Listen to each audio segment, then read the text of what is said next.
Item ಯಾವುದೇ ಇರಲಿ try ಮಾಡಿ ಆಚಿ ಚಿಕನ್ ಮಸಾಲಾ. ಹಾಸನ ಜಿಲ್ಲೆಯಲ್ಲಿ ಕೆರೆಗಳ ಒತ್ತುವರಿ ಮಾಡಿಕೊಂಡವರಿಗೆ ತಹಶೀಲ್ದಾರ್ ಗೀತಾ ಖಡಕ್ ಶಾಕ್ ನೀಡಿದ್ದಾರೆ. ಹಾಸನ ತಾಲೂಕಿನಲ್ಲಿ ಬರೋಬ್ಬರಿ 878 ಕೆರೆಗಳನ್ನು ಒತ್ತುವರಿ ಮುಕ್ತಗೊಳಿಸುವತ್ತ ಮಹತ್ವದ ಹೆಜ್ಜೆ ಇಟ್ಟಿದೆ. ಜಿಪಿಎಸ್ ತಂತ್ರಜ್ಞಾನ ಬಳಸಿ ಪ್ರತಿ ಕೆರೆಯ ನಿಖರವಾದ ಹದ್ದುಬಸ್ತು ಮತ್ತು ಒತ್ತುವರಿಯಾದ ಪ್ರದೇಶದ ಮಾಹಿತಿ ಪಡೆದಿದ್ದಾರೆ. ಕೇವಲ ಒತ್ತುವರಿ ತೆರವುಗೊಳಿಸುವುದಕ್ಕೆ ಸೀಮಿತವಾಗದ ತಹಶೀಲ್ದಾರ್ ಗೀತಾ ಭವಿಷ್ಯದಲ್ಲಿ ಮತ್ತೆ ಒತ್ತುವರಿ ಆಗದಂತೆ ಮುನ್ನೆಚ್ಚರಿಕೆ ವಹಿಸಿದ್ದಾರೆ. ತಾವೇ ಖುದ್ದಾಗಿ ನಿಂತು ಜೆಸಿಬಿಗಳ ಮೂಲಕ ಕೆರೆಗಳ ಸುತ್ತ ಟ್ರಂಚ್ ನಿರ್ಮಾಣ ಮಾಡಿಸುತ್ತಿದ್ದಾರೆ.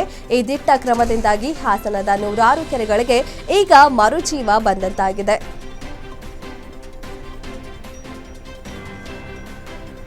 ಕಲಬುರಗಿ ಜಿಲ್ಲೆಯ ಸುಲೇಪೇಟ್ನಲ್ಲಿ ಗ್ರಾಹಕರ ಸೋಗಿನಲ್ಲಿ ಬಂದು ಚಿನ್ನದ ಅಂಗಡಿಗೆ ಕನ್ನ ಹಾಕಿದ ಇಬ್ಬರು ಖತರ್ನಾಕ್ ಕಳ್ಳಿಯರನ್ನ ಪೊಲೀಸರು ಬಂಧಿಸಿದ್ದಾರೆ. ಬಂಧಿತರನ್ನ ಬೀದರ್ ಜಿಲ್ಲೆಯ ಚಿದ್ರಿ ಗ್ರಾಮದ ನಿವಾಸಿಗಳಾದ ಸಲ್ಮಾ ಬೇಗಂ ಮತ್ತು ಶನ್ನು ಬೇಗಂ ಅಂತ ಗುರುತಿಸಲಾಗಿದೆ. ಕಳೆದ ಜನವರಿ 26ರಂದು ಬುರ್ಕಾ ಧರಿಸಿಕೊಂಡು ಚಿನ್ನದ ಅಂಗಡಿಗೆ ನುಗ್ಗಿದ್ರು. ಅತ್ಯಂತ ಚಾಣಾಕ್ಷತನದಿಂದ ಬೆಳ್ಳಿಯ ಆಭರಣಗಳನ್ನು ಕದ್ದು ಅಲ್ಲಿಂದ ಎಸ್ಕೇಪ್ ಆಗಿದ್ರು. ಬಂಧಿತರಿಂದ ಇದೀಗ ಸುಮಾರು 1,60,000 ರೂಪಾಯಿ ಮೌಲ್ಯದ ಬೆಳ್ಳಿಯ ಕಾಲ್ ಚೈನ್ಗಳನ್ನು ಪೊಲೀಸರು ವಶಪಡಿಸಿಕೊಂಡಿದ್ದಾರೆ. ಕಳ್ಳಿಯರ ಈ ಕೈಚಳಕ ಈಗ ಬಯಲಾಗಿದ್ದು ಪೊಲೀಸರು ಹೆಚ್ಚಿನ ತನಿಖೆ ಕೈಗೊಂಡಿದ್ದಾರೆ.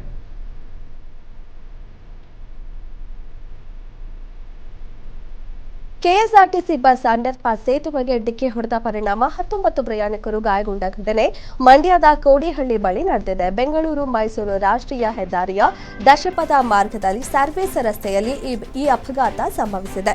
ಬೆಂಗಳೂರಿನಿಂದ ವಿರಾಜಪೇಟೆಗೆ ತೆರಳುತ್ತಿದ್ದ ಬಸ್ ಕೋಡಿಹಳ್ಳಿ ಅಂಡರ್ ಪಾಸ್ ಬಳಿ ಸಾಗ್ತಿದ್ದಾಗ ಸ್ಟೇರಿಂಗ್ ಲಾಕ್ ಆಗಿ ನಿಯಂತ್ರಣ ತಪ್ಪಿ ಸೇತುವೆಗೆ ಡಿಕ್ಕಿ ಹೊಡೆದಿದೆ ಎಂದು ಮಾಹಿತಿ ತಿಳಿದು ಬಂದಿದೆ. ಗಾಯಗೊಂಡ ಪ್ರಯಾಣಿಕರನ್ನ ಮದ್ದೂರು ಸಾರ್ವಜನಿಕ ಆಸ್ಪತ್ರೆಗೆ ದಾಖಲಿಸಿ ಚಿಕಿತ್ಸೆ ನೀಡಲಾಗುತ್ತಿದೆ. ಸ್ಥಳಕ್ಕೆ ಮದ್ದೂರು ಸಂಚಾರ ಪೊಲೀಸರು ಭೇಟಿ ನೀಡಿ ಪರಿಶೀಲನೆ ನಡೆಸಿದ್ದಾರೆ.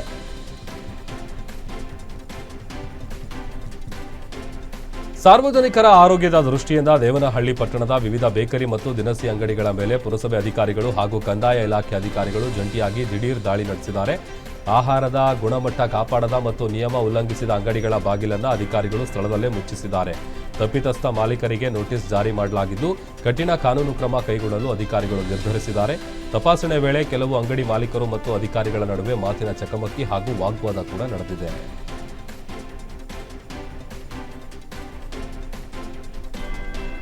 ಸಾಮಾನ್ಯವಾಗಿ ಊಟದಲ್ಲಿ ಒಂದು ಸಣ್ಣ ಹುಳು ಕಂಡ್ರೂ ಮಡಿವಾಳಿಕೆ ತೋರುವ ನಮಗೆ ರಾಯಚೂರು ಕೃಷಿ ಮೇಳದ ವಿಸ್ಮಯಕಾರಿ ಕೀಟ ಪ್ರಪಂಚ ವಿಭಾಗವು ಹೊಸ ಲೋಕವನ್ನೇ ಪರಿಚಯಿಸಿದೆ. ಚೀನಾ ಮತ್ತು ಇತರೆ ಪಾಶ್ಚಾತ್ಯ ದೇಶಗಳ ಮಾದರಿಯಲ್ಲಿ 12 ಬಗೆಯ ಕೀಟಗಳಿಂದ ತಯಾರಿಸಿದ ಸ್ವಾದಿಷ್ಟ ಖಾದ್ಯಗಳನ್ನು ಇಲ್ಲಿ ಪ್ರದರ್ಶಿಸಲಾಯಿತು. ಮಿಡತೆ ಬರ್ಗರ್, ಕೀಟದ ಸ್ಯಾಂಡ್ವಿಚ್, ಮಿಡತೆ ಫ್ರೈ, ಕೀಟ ಬೇಬಿಕಾರ್ನ್, ಮಿಡತೆ ಕಬಾಬ್, ಹುಳುವಿನ ಬಾರ್ಬಿಕ್ಯೂ ಹಾಗೂ ಜಿರಳೆ ಪಕೋಡ ನೋಡುಗರ ಕುತೂಹಲ ಕೆರಳಿಸಿದೆ.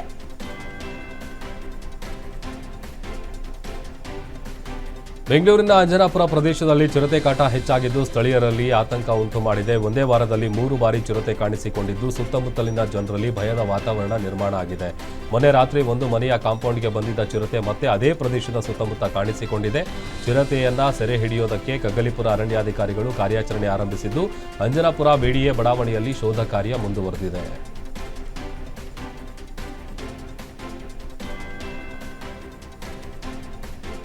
ಕಾಫಿನಾಡಿನ ಮಲೆನಾಡು ಮತ್ತು ಬಯಲು ಸೀಮೆಯ ಸಂಸ್ಕೃತಿಗಳ ಅಪರೂಪದ ಸಂಗಮಕ್ಕೆ ಸಾಕ್ಷಿಯಾಗಿರುವ ಮೀಸಲು ಕುಕ್ಕೆ ಆಚರಣೆಯು ಇಂದಿಗೂ ತನ್ನತನವನ್ನ ಉಳಿಸಿಕೊಂಡು ಬಂದಿದೆ. ಚಿಕ್ಕಮಗಳೂರು ನಗರದ ದಂಟರಮಕ್ಕಿಯಲ್ಲಿರುವ ಶ್ರೀ ಲಕ್ಷ್ಮೀ ದೇವಸ್ಥಾನದ ಉದ್ಘಾಟನಾ ಸಮಾರಂಭದಲ್ಲಿ ನೂರಾರು ಮುತ್ತೈದೆಯರು ಈ ವಿಶಿಷ್ಟ ಸಂಪ್ರದಾಯವನ್ನ ನೆರವೇರಿಸುವ ಮೂಲಕ ಧಾರ್ಮಿಕ ಭಕ್ತಿಯನ್ನ ಮೆರೆದರು. ದೇವಸ್ಥಾನದ ಪುನರ್ ಪ್ರತಿಷ್ಠಾಪನೆ ಅಥವಾ ಉದ್ಘಾಟನೆಯಂತಹ ಶುಭ ಕಾರ್ಯಗಳಲ್ಲಿ ಊರಿನ ಮಹಿಳೆಯರು ಒಟ್ಟಾಗಿ ಸೇರಿ ನಡೆಸುವ ಈ ಮೆರವಣಿಗೆಯು ನೋಡುಗರ ಗಮನ ಸೆಳೆಯುತ್ತಿತ್ತು.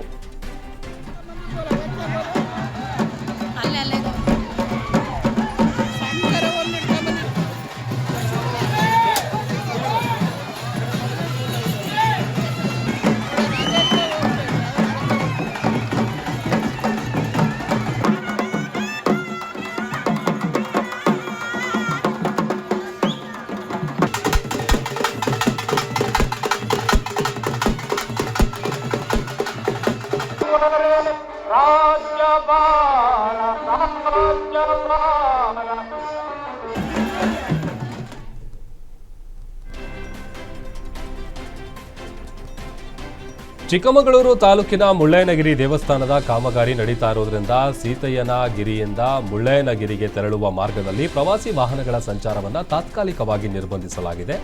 ದೇವಸ್ಥಾನದ ನಿರ್ಮಾಣಕ್ಕೆ ಅಗತ್ಯವಿರುವ ಸಾಮಗ್ರಿಗಳನ್ನು ಭಾರೀ ವಾಹನಗಳ ಮೂಲಕ ಸಾಗಿಸ್ತಾ ಇರೋದ್ರಿಂದ ಮತ್ತು ಈ ರಸ್ತೆ ಕಿರಿದಾಗಿರೋದ್ರಿಂದ ಸುರಕ್ಷತೆಯ ದೃಷ್ಟಿಯಿಂದ ಈ ಕ್ರಮ ಕೈಗೊಳ್ಳಲಾಗಿದೆ. ಆದ್ದರಿಂದ ಪ್ರವಾಸಿಗರು ಸೀತಾಳಯ್ಯನಗಿರಿಯಿಂದ ಮುಳ್ಳಯ್ಯನಗಿರಿಗೆ ನಡೆದುಕೊಂಡು ಹೋಗುವ ಮೂಲಕ ಸಹಕರಿಸಬೇಕು ಅಂತ ಜಿಲ್ಲಾಧಿಕಾರಿಗಳ ಆದೇಶದಂತೆ ಜಿಲ್ಲಾ ಪ್ರವಾಸೋದ್ಯಮ ಅಭಿವೃದ್ಧಿ ಸಮಿತಿ ಪ್ರಕಟಣೆಯಲ್ಲಿ ತಿಳಿಸಿದೆ.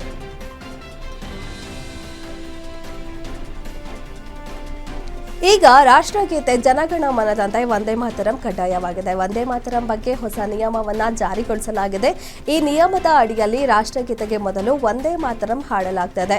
ಈ ಸಮಯದಲ್ಲಿ ಎದ್ದು ನಿಲ್ಲುವುದು ಕಡ್ಡಾಯ. ಪ್ರತಿ ಸರ್ಕಾರಿ ಸಮಾರಂಭದಲ್ಲಿ ಅದನ್ನು ಹಾಡುವುದು ಕಡ್ಡಾಯ ಆಗಿರುತ್ತದೆ. ಕೇಂದ್ರ ಸರ್ಕಾರ ವಂದೇ ಮಾತರಂ ಬಗ್ಗೆ ತನ್ನ ಆದೇಶವನ್ನು ಹೊರಡಿಸಿದೆ. ಜನವರಿ 28ರಂದು ಗೃಹ ಸಚಿವಾಲಯವು ವಿವರವಾದ 10 ಪುಟಗಳ ಮಾರ್ಗಸೂಚಿಯನ್ನು ಹೊರಡಿಸಿದೆ.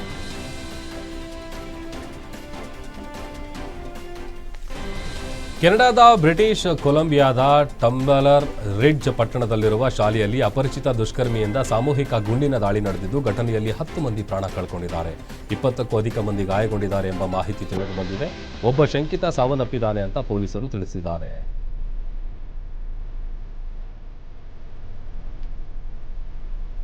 ಟ್ರಕ್ ಚಾಲಕ ಬ್ರೇಕ್ ಹಾಕದೇ ಇದ್ದಿದ್ರೆ ಥಾರ್ ಮೇಲೆ ಕುಳಿತು ಪುಂಡಾಟ ಮಾಡ್ತಿದ್ದವರ ಪ್ರಾಣವೇ ಹೋಗ್ತಿತ್ತು. ಒಂದಷ್ಟು ಯುವಕರು ಮಹೇಂದ್ರ ಥಾರ್ ಒಳಗೆ ಉಳಿದ 3 ಥಾರ್ ಮೇಲೆ ಕುಳಿತಿದ್ರು. ಅಡ್ಡಾದಿಡ್ಡಿಯಾಗಿ ಚಲಾಯಿಸಿಕೊಂಡು ಬರ್ತಿದ್ದ ಚಾಲಕ ಎದುರು ಬರ್ತಿದ್ದ ಟ್ರಕ್ ನೋಡಿ ಎಡಗಡೆಗೆ ಗಾಡಿ ತಿರುಗಿಸಿದ್ದಾನೆ. ಕೂಡಲೇ ಥಾರ್ ಮೇಲಿದ್ದ 3 ಯುವಕರು ನೆಲಕ್ಕೆ ಬಿದ್ದಿದ್ದಾರೆ. ಈ ಸಮಯಕ್ಕೆ ಸರಿಯಾಗಿ ಟ್ರಕ್ ಚಾಲಕ ಕೂಡ ಬ್ರೇಕ್ ಹಾಕಿದ ಪರಿಣಾಮ 3 ಜೀವ ಉಳಿದಿದೆ. ಈ ವಿಡಿಯೋ ಸಾಮಾಜಿಕ ಜಾಲತಾಣದಲ್ಲಿ ವೈರಲ್ ಆಗಿದೆ.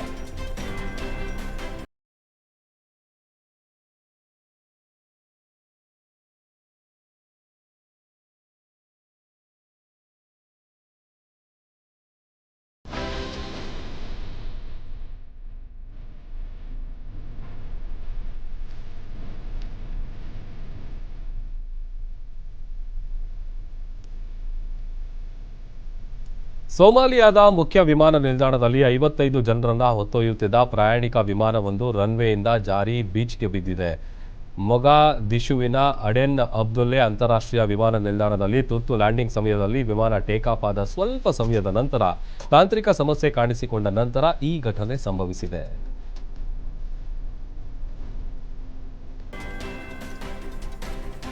ರಶ್ಮಿಕಾ ಜೊತೆ ವಿಜಯ್ ದೇವರಕೊಂಡ ಮದುವೆ ಸುದ್ದಿ ಬೆನ್ನಲ್ಲೇ ಮಾಜಿ ಗೆಳತಿ ಜೊತೆಗಿನ ಫೋಟೋಗಳು ಹರಿದಾಡ್ತಿದ್ದು ಭಾರೀ ಕುತೂಹಲ ಸೃಷ್ಟಿಸಿದೆ.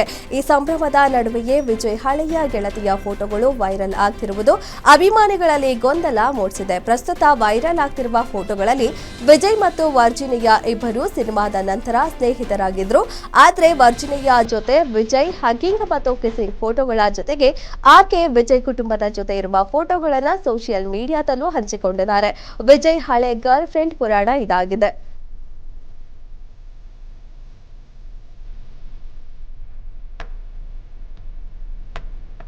ಇಷ್ಟೊತ್ತು ಸುದ್ದಿ ಕೊಟ್ಟಿದ್ದು ನಾನು ಪ್ರಭುದೇವ್, ನಾನು ಧನುಶ್ರೀ. ನೋಡ್ತಾ ಇರಿ ಗ್ಯಾರಂಟಿ ನ್ಯೂಸ್. ಸುದ್ದಿ ಖಚಿತ, ನ್ಯಾಯ ನಿಶ್ಚಿತ.